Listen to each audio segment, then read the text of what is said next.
Ukrainian tanks have stormed into Russia and are fighting there for a third day in a historic and symbolic blow to Moscow. But Russian forces are still advancing and threatening a strategic breakthrough in Ukraine's eastern Donbass. We're in Kharkiv again. We start with the Kursk offensive. Ukrainian forces based in Sumy have advanced into Russia's Kursk province, advancing between 10 and 20 miles according to various estimates. The assault involved around 1,000 Ukrainian soldiers, 11 tanks and 20 infantry fighting vehicles or armoured fighting vehicles, including at least one US Bradley. Now this is significant because it's a huge distraction. It's moved the focus of the war away from the grinding Russian advances in the east. It's given Ukraine something positive to focus on. It's forced Russia to divert forces to reinforce this new Kursk front line and to try and repel that Ukrainian advance. Of course, symbolic because this is not the first time that Ukrainian partisans or soldiers have crossed into sovereign Russian territory, but it is the largest assault of its kind, the first, as we understand, to involve this many Ukrainian tanks. And of course, Kursk is important symbolic historically to Russia because it was the scene of the largest ever tank battle in the history of conflict in 1943 in World War II, involving thousands of German and Russian tanks, millions of soldiers. And it was the last large set-piece armoured offensive by the Nazi forces. They were defeated by the Russians, and effectively that paved the way for the Russian advance across Europe to Berlin. So for Ukraine to be pushing back there now, an important development in the conflict. We've seen General Valery Gerasimov, the Russian chief of the general staff, briefing President Vladimir Putin, who described it as a large-scale provocation. I mean, extraordinary, really, to hear that language coming out of Putin after he launched a full-scale invasion. When Ukraine hits back, he calls that the provocation. And in fact, Russia's ambassador to the United States, Anatoly Antonov, went even further. He described it as a terrorist action. Now, it's significant because this is Russia acknowledging what is happening on its own soil, acknowledging to its own people. And we've seen a state of emergency declared in some parts of Kursk Oblast, Kursk province, where this fighting is taking place. Russian forces continue to advance in the east. They have come within 15 kilometers, about just under 10 miles of Pokrovsk. They're in the eastern outskirts of Chaziv Yar. That's the town on the high ground just to the west of Bakhmut. And together, those advances are threatening a number of significant strategic towns in eastern Donbass, towns which sit on major rail and road junctions, towns which were once significant population centres, including Konstantinivka, Druzhkivka, Kramatorsk, all of which are potentially under renewed threat because of these Russian advances. And that is a grim prospect for Ukraine. We know that Ukraine's armed forces are stretched. Many of the soldiers who've been fighting since the start of the war, at least those who've survived since the start of the war, are exhausted. And Ukraine remains under pressure to expand the draft, to expand conscription to more people, to replenish those tired soldiers, to replace the dead and wounded. An analysis by a Finnish organisation, the Blackbird Group, that was published in the Financial Times newspaper recently, suggests that Russia has captured over this recent summer around twice as much territory as Ukraine managed to capture in its summer offensive last year. That analysis suggesting that last summer Ukraine captured around 300 square kilometres. This year Russia has captured around 600 square kilometres, and whilst Ukraine managed to advance at about 24 square kilometres a week, Russia is advancing at around 45 square kilometres. So a lot of you asking in the questions and the comments last week, who's winning? We've tried to answer that before. At the moment, Russia is the side that is advancing. But it's important to know, over the last week, there have been a number of significant developments which appear to play in Ukraine's favour. Most spectacularly, that advance into Kursk. But also, we've seen strikes in Crimea. Ukraine claiming that it has hit, for the second time, the Rostov-on-Don submarine, a Kilo-class submarine. Now, that was first hit while it was in dry dock by Storm Shadow missiles. Ukraine claiming this time that it has hit it in port, in water, and it has sunk.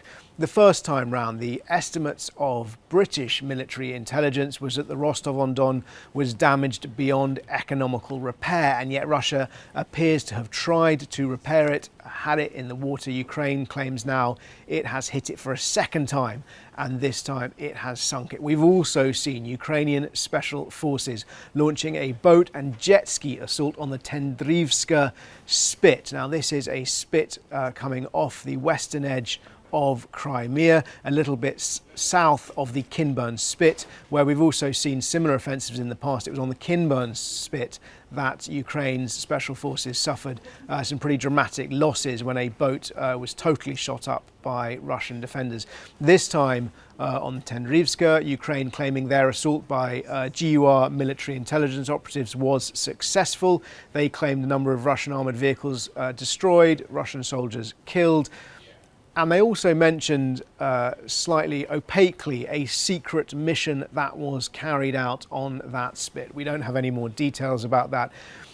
Slightly mysterious, but interesting to know that they may have had a secondary or rather a primary objective which they haven't discussed. Now, that could have been anything from surveillance. It could have been leaving some sorts of devices behind.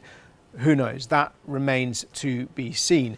We know that Ukraine claimed in the strikes against the Rostov-on-Don that it also said it destroyed 4 of Russia's S-400 air defence missiles, and hitting the air defence systems has been a consistent priority of the Ukrainians to try and degrade those defensives, which of course leaves other high-value assets vulnerable. And the Crimea, occupied Crimea, has been, continues to be a priority target for Ukraine.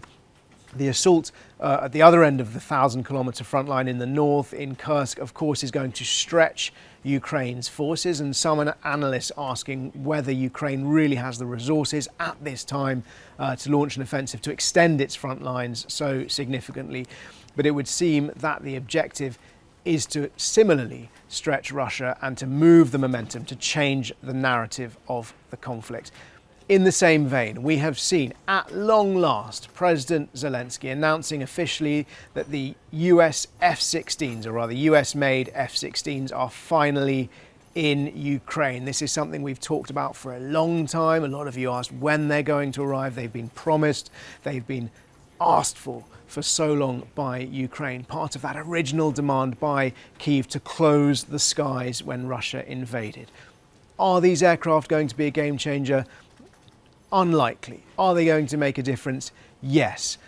We understand from Ukrainian officials the most likely role for these planes at the moment is to bolster the country's air defences.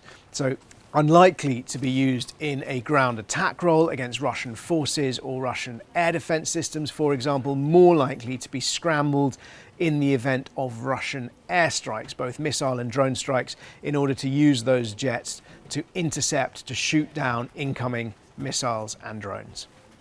The final thing to include in this week's roundup is suggestions that Ukraine had planned to assassinate Vladimir Putin at the St. Petersburg Navy Day Parade, which takes place every year in St. Petersburg. Now, these claims have emerged from Russia, from Russia's deputy foreign minister, and been widely reported on Russian state television, suggesting that Russian intelligence became aware of a Ukrainian plot to hit the Navy Day Parade, which Vladimir Putin and his defense minister Belousov both attended.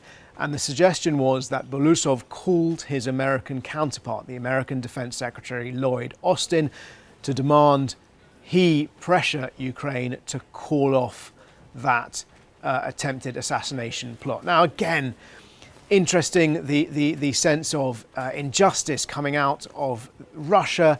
Russia, we understand, has launched multiple attempts to assassinate President Volodymyr Zelensky. Indeed, when I met him in Kyiv, he said he'd lost track of the number of times that Russia had tried to kill him. It is almost inevitable and understandable that Ukraine would attempt to do that to hit back, to assassinate Vladimir Putin. He is the architect of the war. He is the man who ordered the invasion, and it appears to be his philosophy of restoring Russia's historic greatness, which has led to the last 2.5 years of carnage.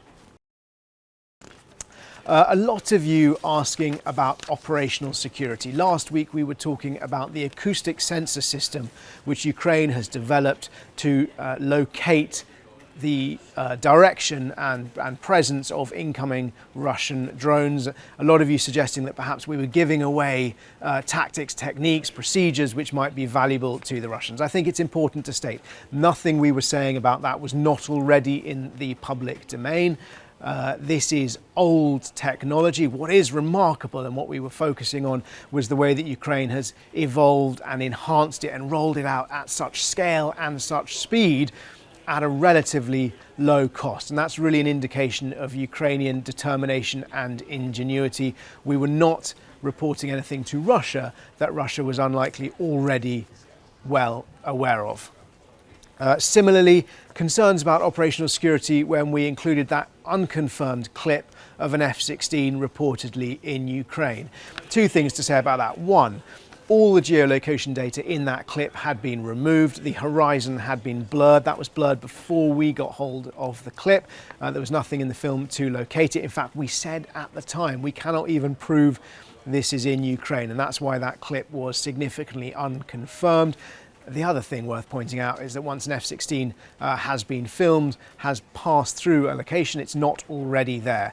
The real danger in terms of operational security would be, for example, locating the fixed positions on the ground of anything that might be supporting those F-16s. And indeed, we are continuously careful not to try and give away that sort of information. Second question today, because we've talked about game-changing weapons and the fact that these F-16s are unlikely to be game changers, and we thought that the tanks, when they first arrived, might have been game changers. One of you asked, are there any weapons that the West could provide that would be game changers? I think the short answer is no, and I would direct you to the comments of Ukraine's former Commander, Chief of the General Staff, General Valery Zaluzhny, who's now the ambassador here in the United Kingdom.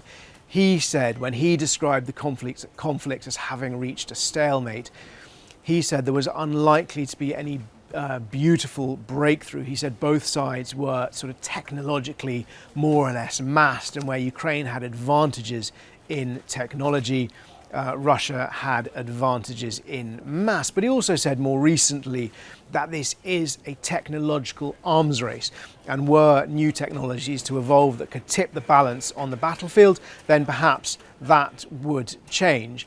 The West has provided, admittedly slowly and admittedly in limited quantities, the West has provided significant amounts of weaponry and advanced weaponry, including the United Kingdom and France providing their Storm Shadow and Scalp missiles, the United States providing its ATACMS long-range missiles, and significant amounts of training and satellite-based intelligence and other forms of secret intelligence gathering and surveillance techniques.